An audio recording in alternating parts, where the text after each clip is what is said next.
सर्वेभ्यः नमो नमः। जयतु संस्कृतं जयतु विश्वम। आज की कक्षा के मूलतः दो प्रयोजन हैं। प्रथम प्रयोजन यह कि दर्शन का मैं यहाँ सारभूत परिचय दूंगा कि आखिर दर्शन क्यों किसी व्यक्ति को पढ़ना चाहिए और दर्शन क्या है। दूसरा यह कि फिलोसफिकल एस्से जो आते हैं वह क्या दार्शनिकता की आपसे डिमांड करते हैं, यानी कि फिलोसफिकल एस्से के सारभूत तत्व को समझने के लिए यह लेक्चर होगा।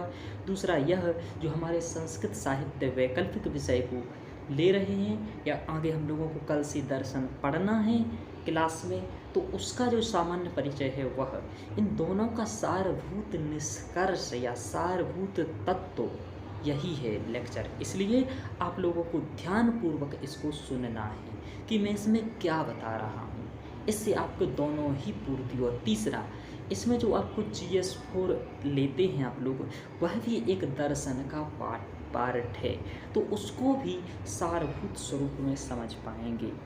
यही मूल प्रयोजनों को लेकर यह लेक्चर है, इसलिए आप सभी को यह ध्यानपूर्वक सुनना है।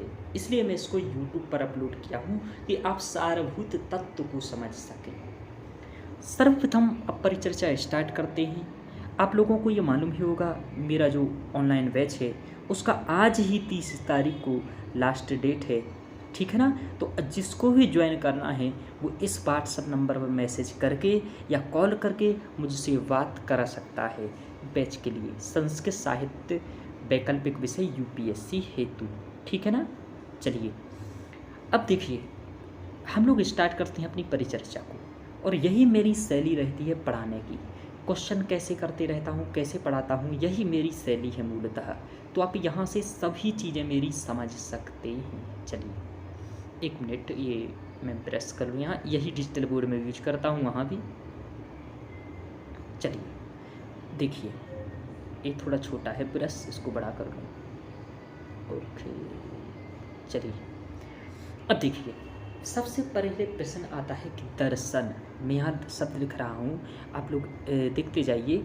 वहाँ मैं नोट्स PDF के रूप में लाता हूँ, पर PDF सीधे दिखाने से अच्छा होता है। मेरा मानना है कि आप लोग ऐसे ही पहले जो मैं लिखते जाऊँ उसको देखते जाएं, ठीक है ना। सबसे पहले मैंने यहाँ एक शब्द लिखा दर्शन। क्या लिखा है? दर्शन। इसको देखिए, ये दर्शन शब्द ना किस चीज़ से बना है आप बताइए। कौन सी धातु है इसमें? बताइए बताइए, है पता? नहीं है, कोई बात नहीं, मैं बताता हूँ। द्रस धातु से बना है, याद कर लीजिए, लिख लीजिए, द्रस धातु से बना है। किससे? द्रस धातु से। द्रस धातु का अर्थ होता है देखना। आप बहुत सारी चीज़ें देखते हैं। यहाँ मैं कुछ हास्य रस की और श्रृंगार रस में बातें करूँगा, तो आप उसको भिन्न औचित्य में मत लीजिएगा, वो इसलिए कि वो आप लोग बेहतरीन तरीके से समझ सकें। तो द्रस धातु का अर्थ होता है देखना, ठीक है ना। इसमें प्रत्यय कौन सा है मालूम है क्या आपको? पता हो तो बताइए। ल्योट प्रत्यय है इसमें। तो द्रस धातु और ल्योट प्रत्यय, इन दो शब्दों से मिलकर के दर्शन शब्द संस्कृत के बना है। तो अब हमने इतना धातु और प्रत्यय देख लिया दर्शन का कि शब्द वास्तव में कैसे बना है। यह इसका व्युत्पत्ति परक अर्थ है, यानी कि इस प्रकार आपको थोड़ा बहुत जान के रखना होता है कि दृश्य धातु है भाई इसमें और ल्युट प्रत्यय है, दर्शन ऐसे बना है। इसका अर्थ होता है दृश्य धातु का देखना। अब देखिए आगे समझिए। देखना, तो भाई देखने को तो हम बहुत सारी चीज़ें देखते हैं। कैसा देखना, क्या देखना, बात यही आती है ना कि क्या देखना। तो दृश्य, तो दृश्य का अर्थ क्या है? देखना। क्या है? देखना। तब परिचर्चा आती है क्या देखना। अब देखिए क्या होता है कि आप दो प्रकार से देखते हैं किसी चीज को। कैसे देखते हैं? एक तो देखते हैं व्यवहारिक दृष्टि से, जैसे कि आप मॉल में गए, आपने बहुत सारे रूप देखे है ना, रंग देखे। ये व्यवहारिक बता रहा हूँ, रूप देखा, रंग देखा। सामान्य मनुष्य क्या देखेगा बताइए? आप जाएगा, एक जो गर्ल्स होगी वो बॉय को देखेगी, एक बॉय होगा वो गर्ल्स को देखेगा, है ना। ये हास्य रस वाले हैं। और बताता हूँ, आप क्या देखते हैं? मार्केट जाते हैं, सब्जी देखते हैं, है ना, और क्या देखेंगे? दुकान देखेंगे, शॉप देखेंगे, कुछ भी इस प्रकार का देखेंगे, मार्केट देखेंगे, कपड़े देखेंगे, इत्यादि देखेंगे। ये सामान्य व्यवहार की चीज़ें होती हैं जिन्हें हम देखते हैं, ठीक है ना। ये है व्यवहारिक दर्शन। लेकिन आप सोचिए कि एक इतना बड़ा कोई बड़ा चिंतक या इतना बड़ा विद्वान जो कि सब कुछ का क्या था है, वो ऐसी चीज़ें के बारे में सोचेगा, देखेगा, बिल्कुल देखेगा नॉर्मल, लेकिन उन पर ज़्यादा विश्लेषण नहीं करेगा, ठीक है ना। तो दो प्रकार का देखना होता है। एक तो होता है व्यवहारिक दर्शन, जो व्यवहार में चीज़ें हैं उन्हें देख रहे हैं। तो दर्शन को कोई बड़ी बड़ी बात नहीं है, सिर्फ प्रेक्षण धातु से लेकर के लुट तय करके ये वो नहीं, ये सब यूपीएससी नहीं पूछता है।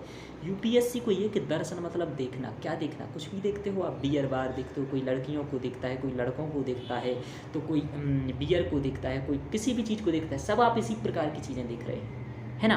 कोई यूट्यूब वीडियो देखता है, कोई शॉर्ट वीडियो देखता है, कोई इंस्टा देखता है, कोई ऐप भी देखता है ना। तो इस प्रकार के आप देखते हैं। यह हो गया सामान्य दर्शन। लेकिन दर्शन का अर्थ अभी आप लोगों का स्पष्ट नहीं हुआ। अभी एक और दर्शन है जो है पारमार्थिक दर्शन, ठीक है ना। लेकिन उससे पहले हमें दर्शन क्या है, दर्शन की परिभाषाएं एक दो देख लेनी पड़ेंगी। अभी हमने व्यवहारिक दर्शन इसलिए बता दिया बीच में कि व्यवहारिक दर्शन का मतलब आप समझ गए, ये सामान्य चीज़ें दर्शन के अंतर्गत आती हैं। देखिए, नहीं आती होती तो बता रहा हूँ। जैसे आप किसी लड़की का क्या देखते हैं? रूप रंग। लड़के क्या क्या देखते हैं? रूप रंग। तो रूप रस रूप रंग गंध स्पर्श वगैरह ये सब आपने चतुर्विंशति गुणा पढ़ा है? नहीं पढ़ा होगा, ये मैं पढ़ाऊंगा। उसमें रूप रस रंग ये सभी चीज़ें हैं, समझ पा रहे हैं। इसलिए मैं कुछ भी बातें यहाँ वहाँ की फालतू नहीं कर रहा हूँ, आप ध्यान रखिएगा। चलिए अब देखिए, इससे आगे मैं आपको समझाऊँ कि दर्शन का परिभाषा क्या है या दर्शन वास्तव में है क्या। अभी तो केवल हमने देखना बताया, क्योंकि मैं बिल्कुल जीरो लेवल से स्टार्ट करता हूँ। अब देखिए, दर्शन का अर्थ क्या है। दर्शन का अर्थ अरस्तु हैं। आप सब अरस्तु को जानते होंगे, ठीक है ना। अरस्तु हैं। अरस्तु जी ने क्या दर्शन का परिभाषा कहा। अब मैं परिभाषा नहीं लिखूंगा, आप लोग सुन के लिख लीजिएगा कि दर्शन एक ऐसा विज्ञान है ना। क्या है? दर्शन एक विज्ञान है। क्या विज्ञान है? जो परम तत्व के यथार्थ रूप की जांच करता है ना। यानी कि दर्शन एक ऐसा विज्ञान है जो परम तत्व के यथार्थ रूप की जांच करता है। सामान्य व्यवहारिक जो चीज़ें होती हैं इनका दर्शन जांच करता तो है, हो सकती है, लेकिन वह मूल रूप से इनको विषय नहीं बनाता है। दर्शन अपना दर्शन विषय बनाता है परम तत्व को। परम तत्व मतलब ईश्वर को, आत्मा को, मोक्ष को, दुख निवृत्ति को। यानी कि कहता है कि ईश्वर है या नहीं है। आज कोई कहता है राम है, कोई कहता है केवल किताब लिख दी है राम के बारे में, राम माम हुए नहीं थे। कोई कहता है अल्लाह है, कोई कहते वो कुछ नहीं है। तो इस प्रकार के क्या ईश्वर है या नहीं है, या आपको मूर्ख बनाया जा रहा है पंडितों द्वारा, या आप अंधविश्वास में जी रहे हैं, रूढ़िवादिता में जी रहे हैं, इन चीज़ों की जांच करना। तो दर्शन का दूसरा जो एक अर्थ होता है उसको समझो आप। यहाँ मैं मिटाता हूँ कि दर्शन का एक और अर्थ क्या होता है। देखिए, यहाँ दर्शन लिखा मैंने, और दर्शन का अर्थ मैंने अभी बताया अरस्तु की भाषा में, यथार्थ रूप की जांच करना। यथार्थ रूप की जांच करना। यथार्थ रूप की जांच यानी कि किसी भी विषय वस्तु की या मुद्दे की, किसी भी चीज़ की आपको यथार्थता की जांच करना है। यथार्थता यानी कि सत्यता, उचित अनुचित, सत्य असत्य, इन सब की जांच करना है। जैसे कि ईश्वर है या नहीं है, आत्मा है या नहीं है, आपने जो निर्णय लिया है वह सही है या नहीं है, आप बैंक में पैसा जमा कर रहे हैं वह सही है या नहीं है, आप किसी को झापड़ मार दे रहे हैं वो सही या नहीं है, आप क्रोध में आकर के किसी से लड़ जा रहे हैं सही है या नहीं है, उचित है या नहीं है। किसी के यथार्थ रूप का विश्लेषण दर्शन करने का दृष्टिकोण देता है। तो दर्शन में क्या होता है कि वास्तव में ये मोक्ष मोक्ष चिल्लाते हैं, कि मोक्ष मिल जाएगा, मोक्ष मिल जाएगा। ऐसा कुछ है या नहीं है? पुनर्जन्म है या नहीं है? आत्मा जो कहते हैं कि चैतन्यता आत्मा है, तो क्या है चैतन्यता? इस पृथ्वी की उत्पत्ति कैसे हुई है? कोई कहता है 5 तत्वों से मिलकर हुई है, कोई कहता है अणुओं से मिलकर के हुई है, ठीक है ना? तो कि वास्तव में कैसे हुई है, इन चीज़ों की जांच करता है दर्शन। यानी कि दर्शन कोई विषय, वस्तु या मुद्दा की यथार्थता की जांच करता है, सत्यता की जांच करता है, उसका परीक्षण करता है, निरीक्षण करता है, विश्लेषण करता है। और अभी मैंने बताया था व्यवहारिक दर्शन। व्यवहारिक रूप में आप क्या समझ सकते हैं? आपको खाना खाना चाहिए ज़्यादा या कम, ये दार्शनिक दृष्टि है कि आपको क्या करना चाहिए, ज़्यादा खाने के बाद क्या होगा, कम खाने के बाद क्या होगा। कुल मिलाकर के कि परीक्षण कर लेने के बाद आपको ये मालूम हो जाता है कि इसके साइड इफ़ेक्ट क्या होंगे, ठीक है ना? पॉजिटिव क्या एस्पेक्ट क्या होंगे, आपको निगेटिव एस्पेक्ट क्या होंगे, इसकी दोनों तरफ का मालूम चल जाता है। इसलिए दर्शन पढ़ना चाहिए। अब आप देखते किससे हैं? अभी केवल दर्शन पर ही बात हो रही है, यथार्थ रूप की जांच करना आप लोग समझ गए होंगे। अब देखिए, दर्शन का अर्थ होता है देखना।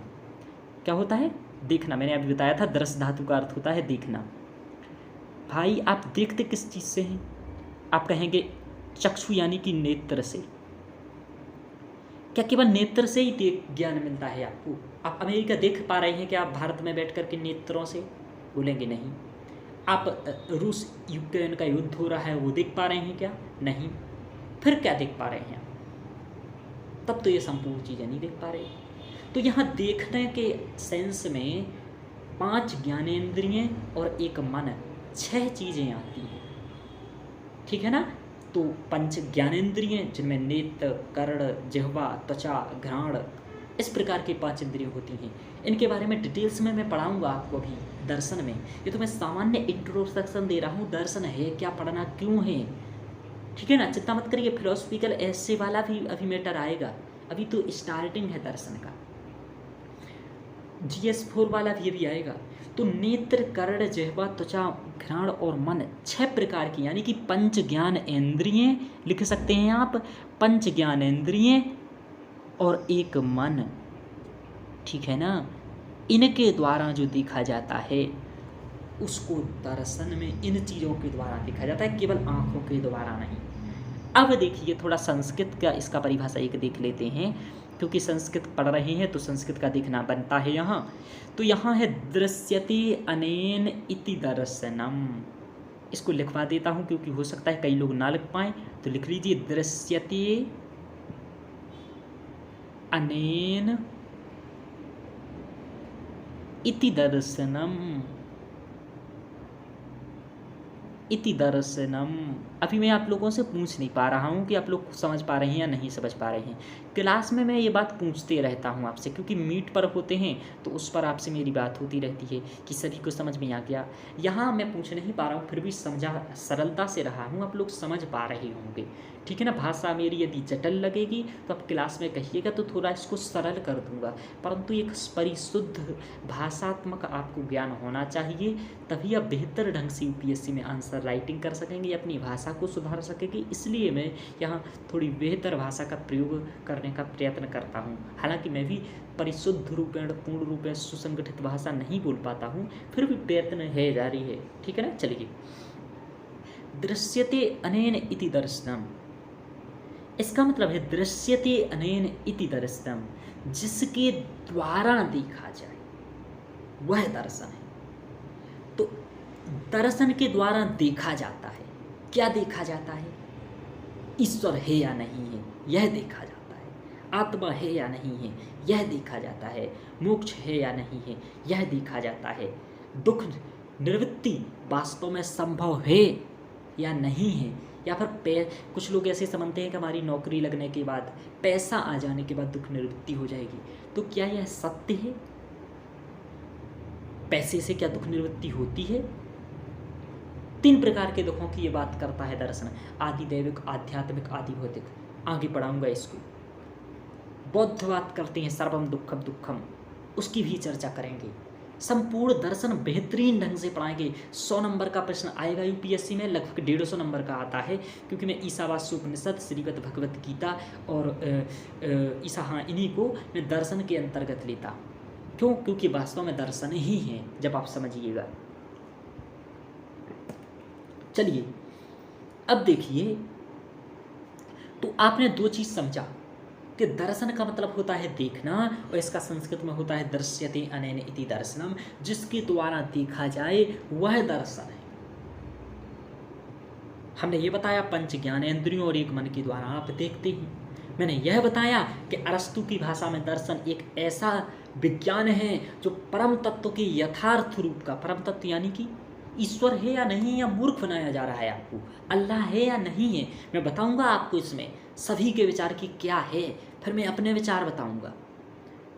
जैसे कि इसमें भी एक मेरी परिभाषा मैंने आपको बताई हुई है, क्या कि देखिए सबकी परिभाषा मैंने बताया, एक कामटे का मैं परिभाषा बताता हूँ, विद्वान है कामटे, उनका परिभाषा है कि दर्शन विज्ञानों का विज्ञान है, क्योंकि ये किसी भी चीज़ के चिंतन का आरंभ काल है, ऐसा कामटे का कहना है।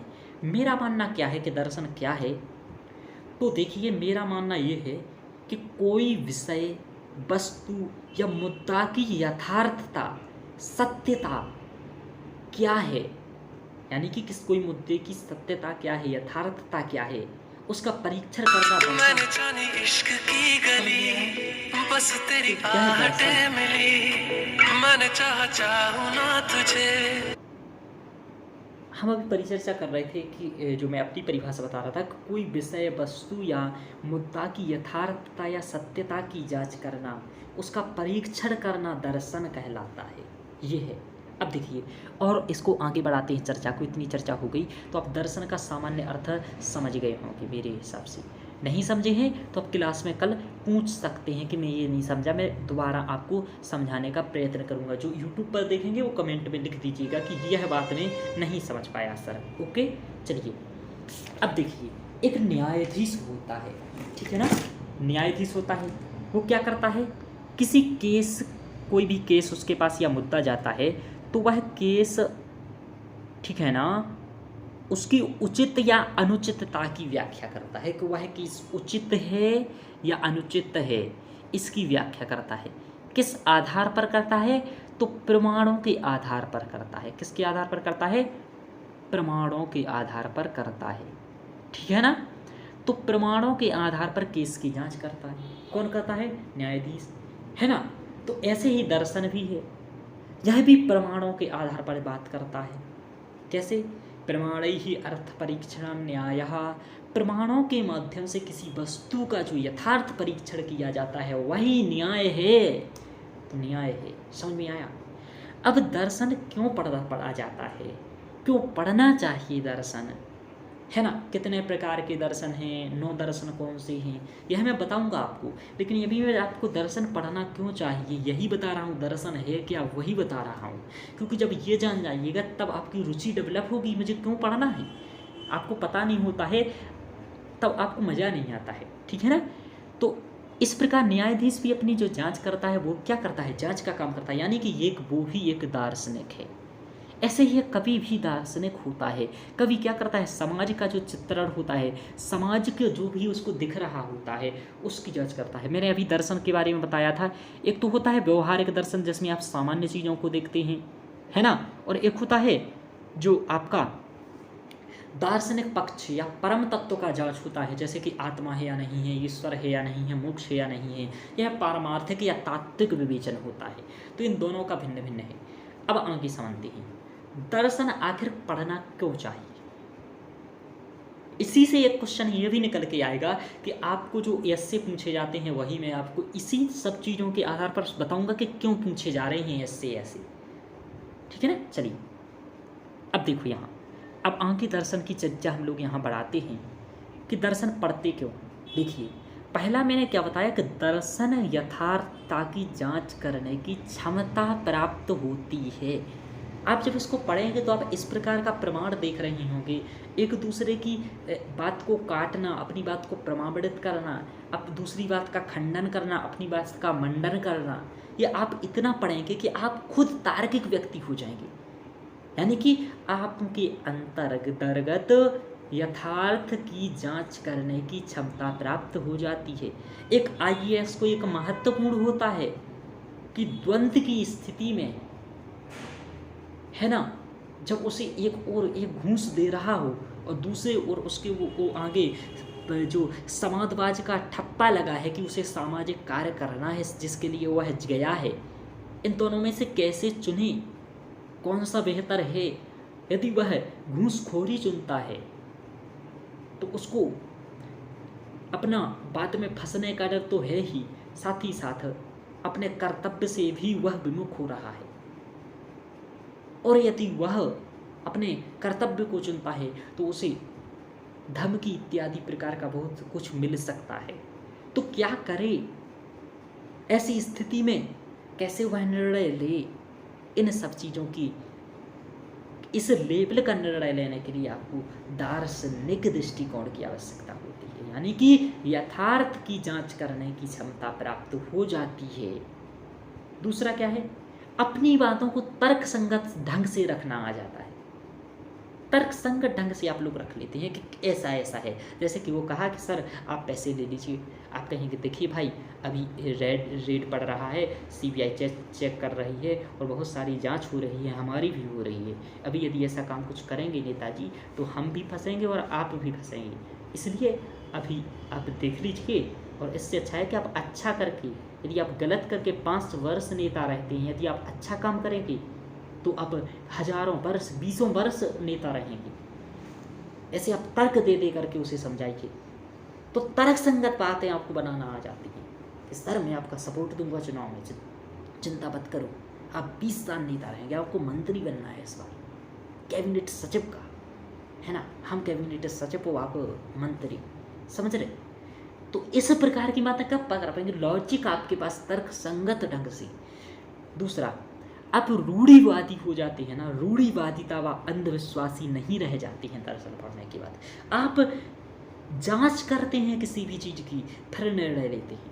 कोई आपके पास आया आपको मूर्ख बना के जा रहा है तो आप मूर्ख नहीं बनते हैं, आप चेक करते हैं।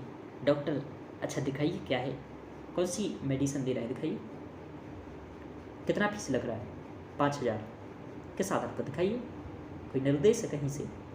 इस प्रकार की आप लॉजिकली बात करते हैं, तार्किक बात करते हैं, कॉन्स्टिट्यूशन की बात करते हैं, लीगल एक्शन लेते हैं, तो ये तब कर पाते हैं जब तो आप दर्शन पढ़े होते हैं। मैं यदि जितना इस प्रकार का व्यक्ति बन पाया हूँ तो मैंने बहुत दिन तक दर्शन पढ़ा है। मैंने कॉलेज लाइफ में 6 महीने एक दर्शन का अध्ययन किया हुआ है, जो नव दर्शन लगा हुआ है उसका। तो आप अंधविश्वासी या रूढ़िवादी नहीं रह जाते, आप सत्य असत्य का परीक्षण करने योग्य हो जाते हैं। आपको क्या निर्णय करना है, क्या निर्णय नहीं करना है, इसमें आप प्रबल हो जाते हैं। आपका बौद्धिक क्षमता यानी कि बौद्धिक स्तर प्रबल हो जाता है। आप किसी भी असमंजस की स्थिति को संभाल लेते हैं और उसमें मुस्कुराते रहते हैं। आप किसी गलती को दोहराते नहीं हैं, आप एक बार की गलती से सीख जाते हैं। आपके अंतर्गत तार्किक बुद्धि का विकास होता है, आप नवाचार की क्षमता रखते हैं, आप नवाचार की क्षमता व्युत्पन्न हो जाती है आप में। आप नए नए ढंग से चीज़ों को सोचने लगते हैं, आप नई चीज़ों डायग्राम इत्यादि बनाने लगते हैं, आप नए तरीके से किसी बात को प्रेजेंट करते हैं।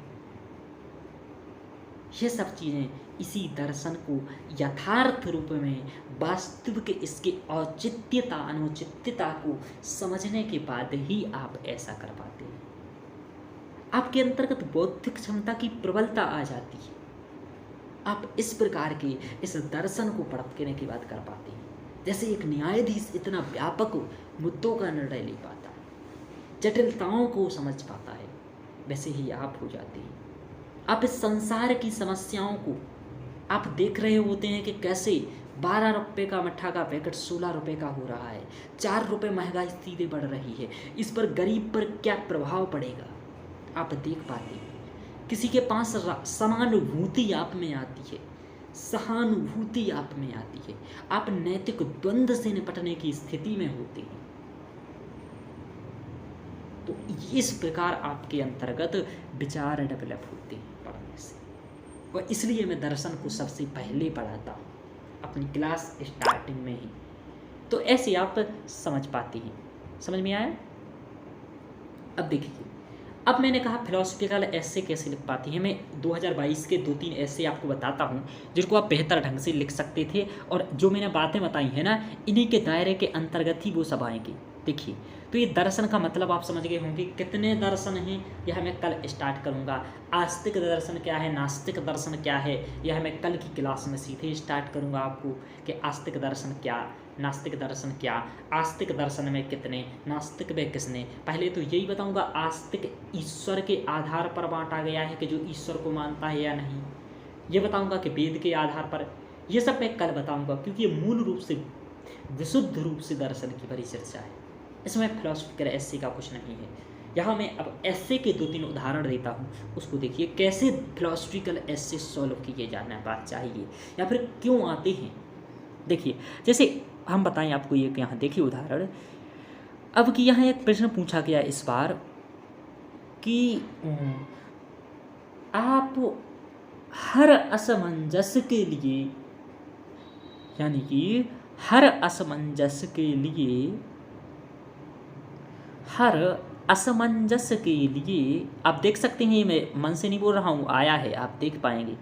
हर असमंजस के लिए आप लोग लिख लीजिएगा ऐसे या देख लीजिएगा, के लिए मुस्कुराहट, मुस्कुराहट,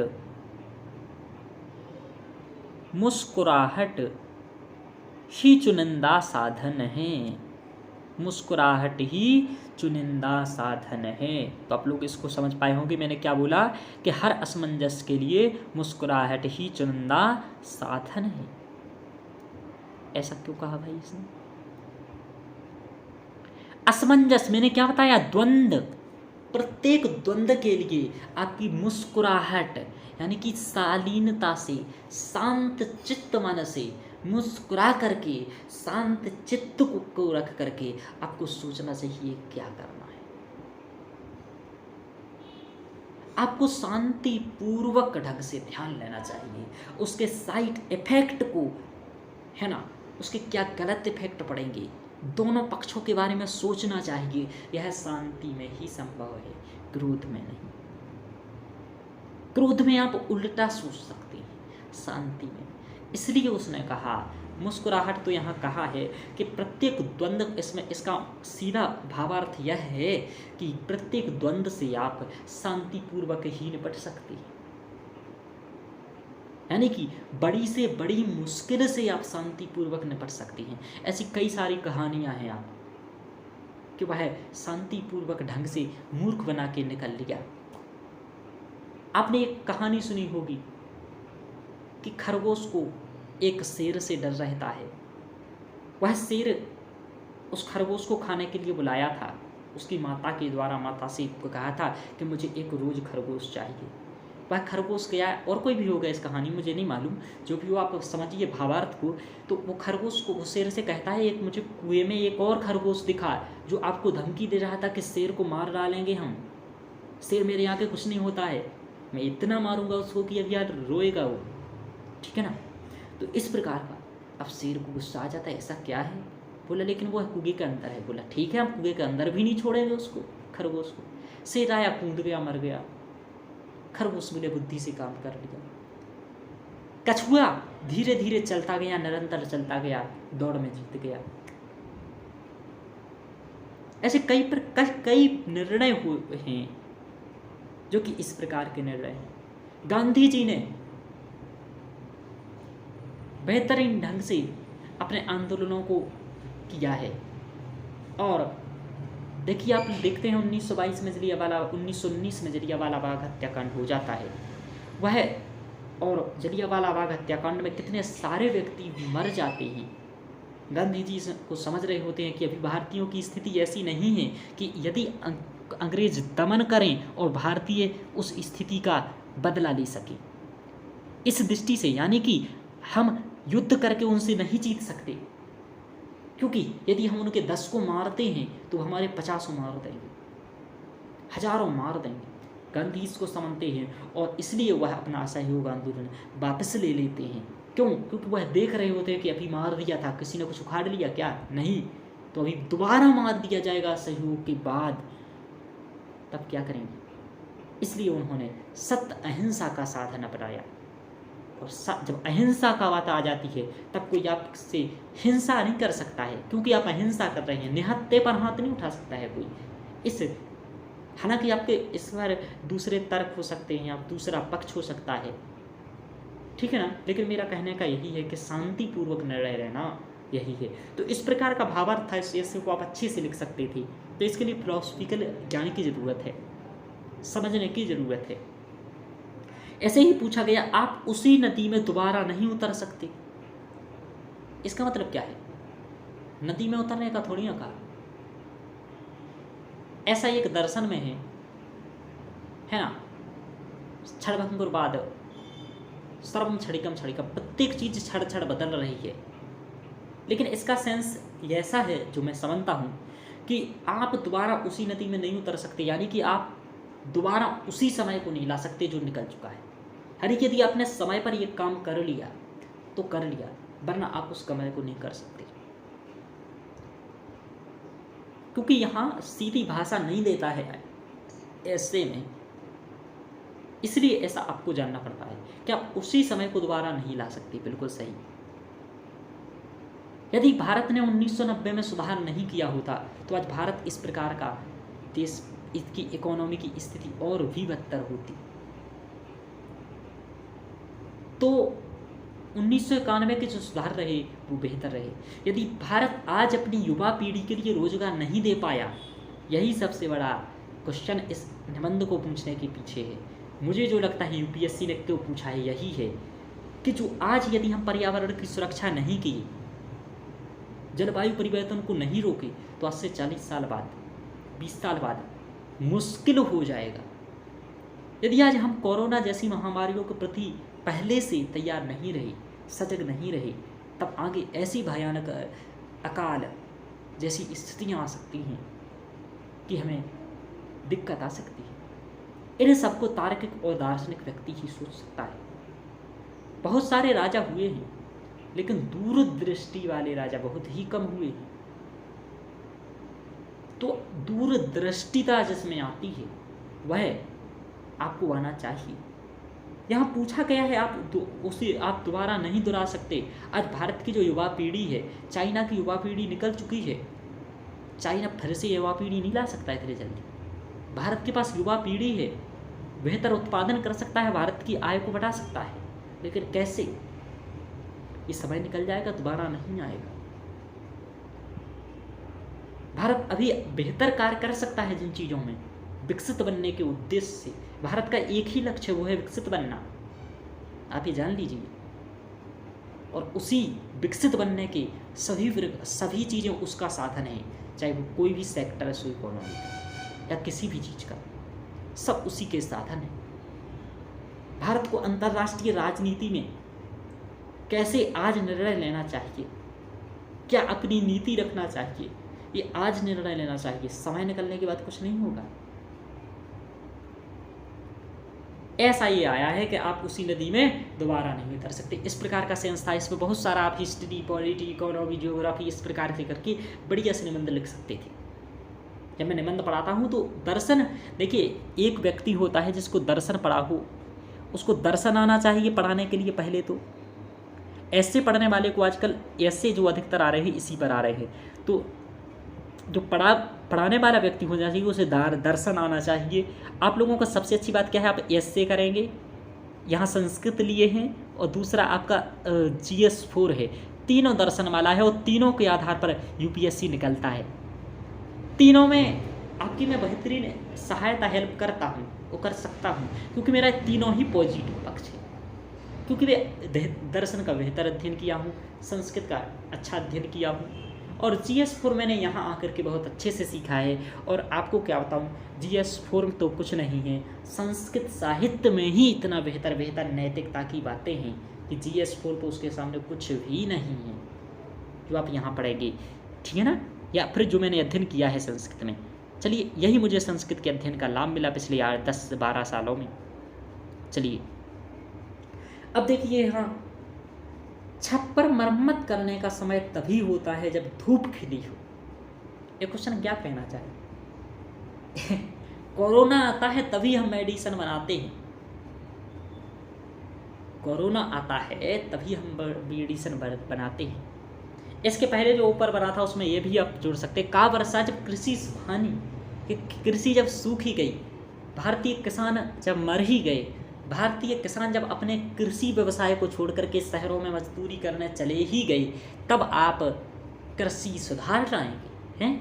तो फिर क्या होगा, जब युवा बुढ़े हो जाएंगे तब युवाओं के लिए आप योजना लाएंगे हैं, तब क्या होगा, अभी लाइए जब ज़रूरत है ना। तो ये भी है, छप्पर मरम्मत करने का समय तभी होता है जब धूप खिली हो। वर्षा आती है तभी आप अपने घर को, जो गांव में रहते हैं, वो सुधारते हैं। यानी कि हमें इस प्रकार का नहीं करना चाहिए। यह सब भारत को चेतावनी देने के लिए ऐसी कि भारत बेटा, भारत के युवा वर्ग समझ जाइए कि आपको ही कुछ करना होगा, इस देश को ऐसे आगे नहीं बढ़ाया जा सकता है, ठीक है ना।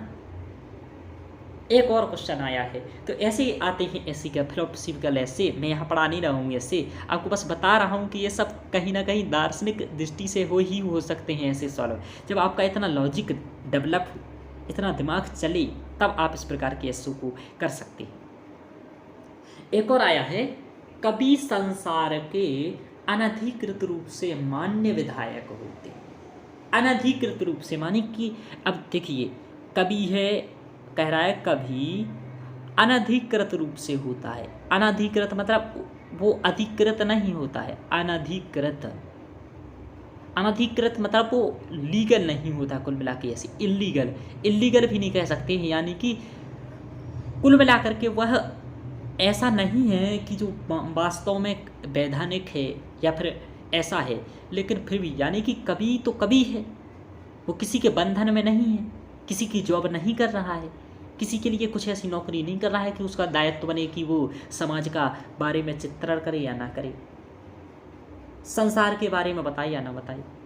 लेकिन फिर भी कवि का क्या करता है कि संसार के बेहतर स्वरूप का निर्णय करता है, उसे बताता है। एक दार्शनिक भी एक कवि है। आप देखते हैं महाकवि कालिदास ने प्रकृति के चित्रण किया है। उस तात्कालिक समय में उन्होंने, जैसे कि आज मूवी आपके मनोरंजन का साधन है, वैसे ही उन्होंने उस प्रकार के काव्य लिख करके मनोरंजन करवाया है। दूसरा, उन्होंने जो भारतीय संस्कृति की उत्तम गुणों का वर्णन किया है, उत्तम चीज़ों का वर्णन किया है।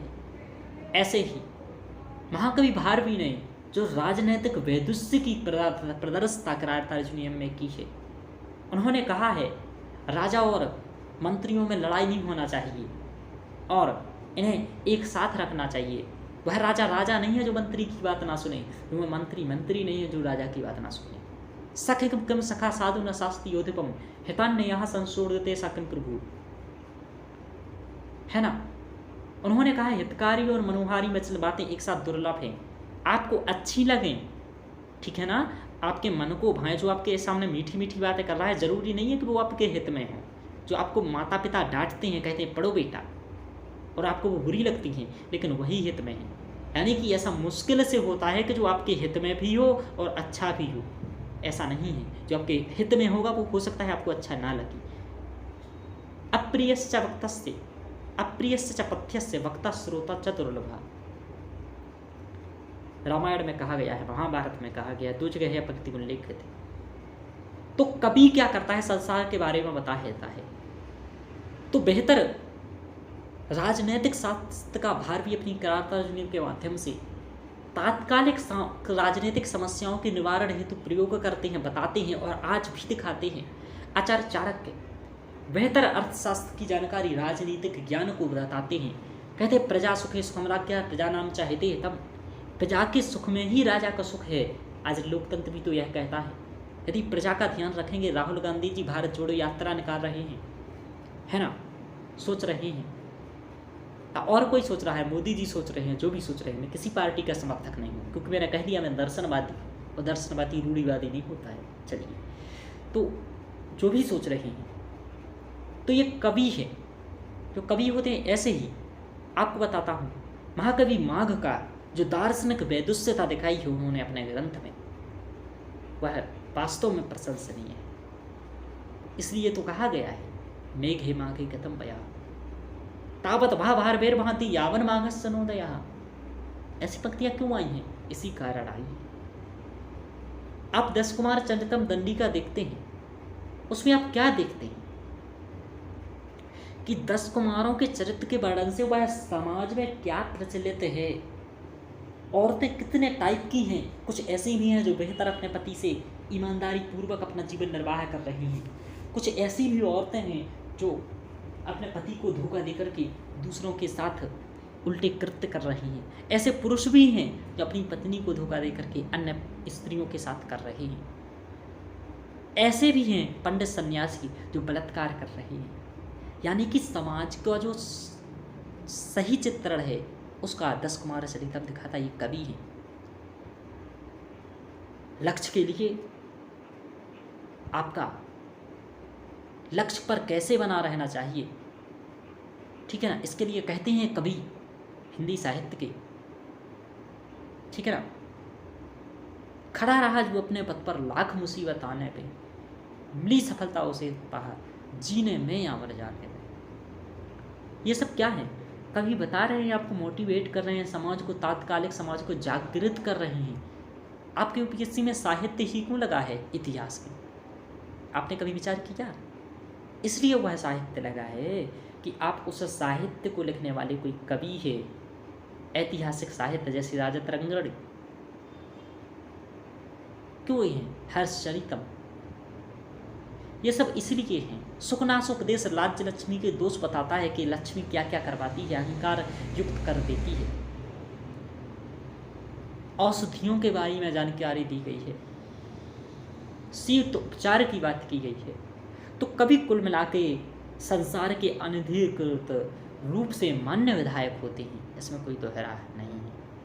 यदि भारतीय स्वतंत्रता संग्राम के समय का देखें तो कवियों ने ही, उन्हें हम कवि ही कहेंगे, जैसे राजा राम मोहन राय, या एक पढ़े लिखे विद्वान कवि ही थे। वास्तव में कविता लिखने ही वाला केवल कवि नहीं होता है, एक चिंतन करके समाज को सीख देने वाला जो यथार्थ होता है। साहित्यस्य भावः साहित्यम, जो यथार्थ समाज के यथार्थ स्वरूप का चित्रण करे वही साहित्यकार होता है, साहित्यिकवादी भी होता है, कवि होता है। कवि का कर्म होता है कि वो यथार्थ चित्रण करे समाज में जैसा चल रहा है।